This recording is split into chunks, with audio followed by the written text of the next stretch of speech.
dərddir, nə müsibət, nə bəladır çəkirəm. Üzülür ümidlərim, tək əcələ göz dikirəm. Bizim eşq bağçamızın gülləri soldu əbədi.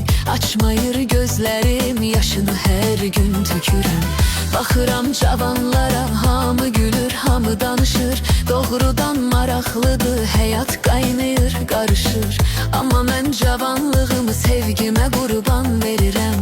Qara saçlar ağarır, bel bükülür, üz qırışır. Qalıb o əllərinin izləri məndə, qalıb o bal dilinin sözləri məndə. Sənin heç yadına düşməyir bu məhəbbətindir. Qalıb o odun alovun közləri məndə. Sənin heç yadına düşməyir bu məhəbbətindir. Qalıb o odun alovun közləri məndə.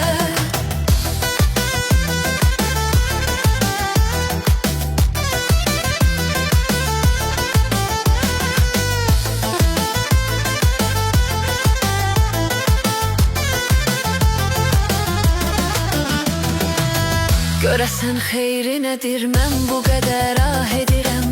Bu fani dünyanı dərd ocağına bənzədirəm. Bu ocağın da tüstüsü kör edir gözlərimi.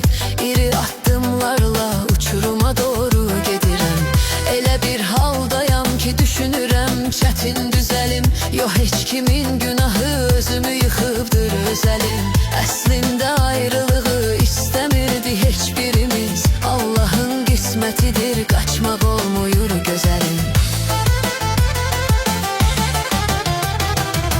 Qalıb o əllərinin izləri məndə, qalıb o bal dilinin sözləri məndə.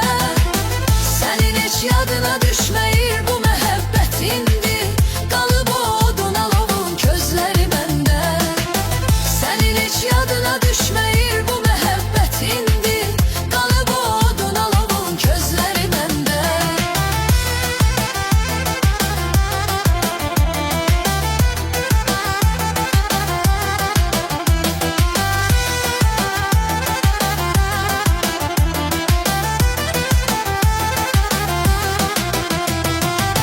Hara getsəm, hara baxsam, hara salsam da nəzər.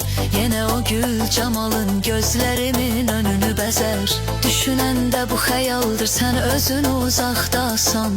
Axır bu gözlərimin yaşı olur bəxti xəzər. Nə üçün mənə bu qədər zülm eləyir çərşi fələk. Mən mələk sandığım axırda mənə gəldi kələk. İsti bir yay gecəsidir, o məni tərk elədi.